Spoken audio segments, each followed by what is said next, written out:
В разгаре стояла самая середина лета. Весь мир казался простым и безмятежным. Однако 4 крохотных волчат, сидящих в своем логове, так не считали.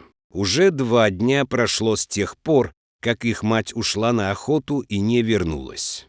Голод начал терзать маленьких хищников. Волчата сначала терпеливо ждали, а потом начали тревожно поскуливать, словно предчувствуя беду. А когда их желудки начало сводить от нехватки пищи, они начали жалобно выть, пытаясь рассказать этому миру свою горькую судьбу. Пережив очередную ночь без матери, волчата, наконец, решились покинуть свое убежище, в первый раз выйдя в этот огромный мир самостоятельно. Все им здесь казалось страшным и дающим опасность. Но пустой желудок настойчиво подгонял вперед на поиски хоть какой-то пищи. Они выбрались на полянку, но в этот момент что-то страшное зашуршало в кустах, ломая ветки.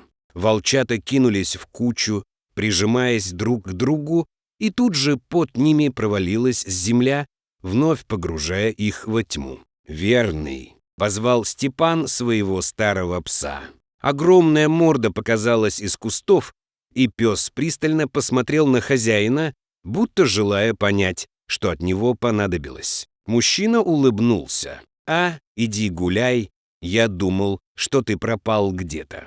Пес словно понял его слова и тут же скрылся в зеленых зарослях. Степан сел на стульчик и поправил удилище, будто это как-то могло ускорить очередную поклевку. «Не клюет», — с досадой подумал Степан, взглянув на раскаленное солнце. «И чего я попёрся сегодня на это озеро?»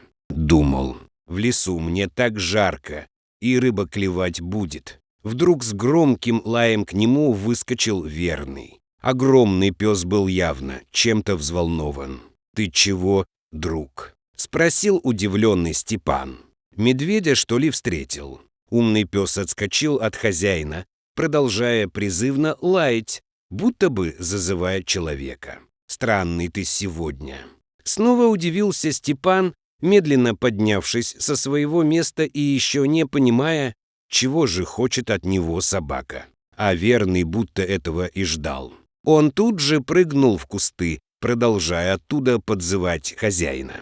Степан отправился за взволнованным псом. Пройдя несколько сотен метров, мужчина увидел, как его собака подошла к краю медвежьей ловушки. «Верный!» — позвал хозяин своего пса.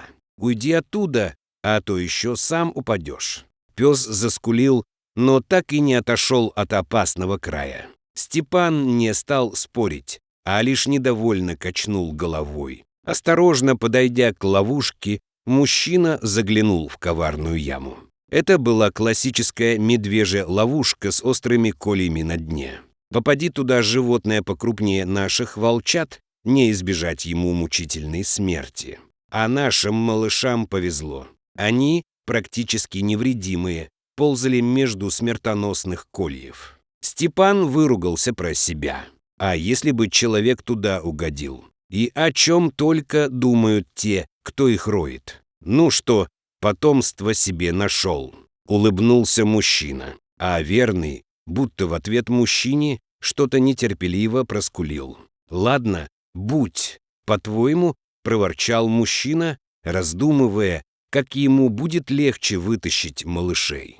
Теперь Верный взял шефство над 4 серыми хищниками. Будто приемный папа, он тщательно следил за ними, уча навыкам и согревая по ночам собственным телом. Волчата быстро привыкли к нему и к человеку, который каждое утро и вечер приносил им еду. Волчий организм позволил маленьким хищникам быстро отойти от стресса и начать интенсивно расти. К концу осени волчата стали уже самостоятельными подростками, способными охотиться и добывать себе пищу. Они по-прежнему уважали старого пса, принимая его за отца, но все чаще самовольно уходили в лес, повинуясь инстинктам. А к весне волки ушли насовсем. Верный сильно переживал.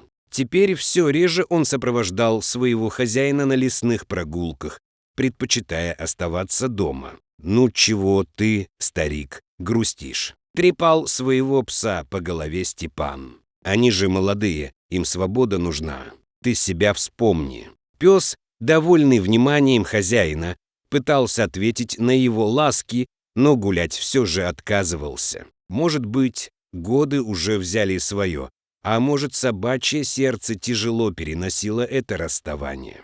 Теперь Степан один шел по лесу, собирая первые в этом году грибочки.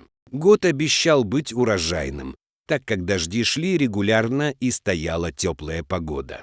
Почти полную корзину набрал Степан, как вдруг дорогу ему преградило семейство кабанов. Поросята, увидев человека, задорно задрали свои пятачки вверх, пытаясь понять, кто посмел выйти на их тропу. Их милый вид мог бы привести в умиление. Однако Степан прекрасно знал, что такие крохи одни не ходят, и где-то рядом обязательно должна быть их мать. Так оно и вышло. Через секунду напротив мужчины выросла фигура крупной дикой свиньи, готовой накинуться на кого угодно, чтобы защитить свое потомство. Это яростное и сильное животное способно дать отпор даже крупному волку. Человеку не устоять против него. Степан это прекрасно осознавал, поэтому тут же, оставив свои грибы, кинулся к ближайшему дереву и забрался на него. Но кабаны, как назло, будто бы и не думали покидать это место.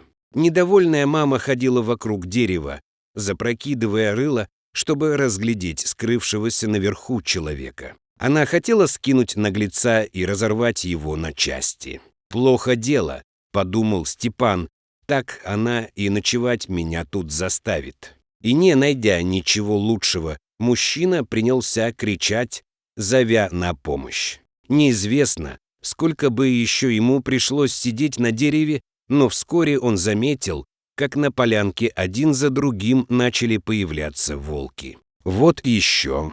Сначала изумился Степан, чего они тут забыли недалеко от деревни. Но вскоре до него дошло, ведь это же его волчата пришли к нему на помощь. Теперь это были крупные волки, поэтому мужчина их сразу даже и не узнал. Волки начали кружить вокруг кабаньего стада, словно играя со своей жертвой, водя вокруг них свой смертельный хоровод. Нервы свиньи не выдержали, и она со всех ног кинулась в чащу, уводя за собой потомство. Волки тут же погнались за ними, а Степан смог спуститься со своего укрытия и, забрав свою корзинку, отправился домой. Всю ночь он после этого вспоминал, как серые хищники пришли на его голос и спасли от жестокой расправы. Почему-то от этих мыслей слезы накатывались сами собой. Но не потому, что мужчине было страшно, а потому,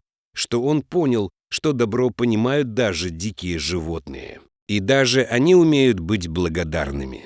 Дорогие зрители, если вам понравилось это видео, то ставьте лайк и подписывайтесь на наш канал. До свидания.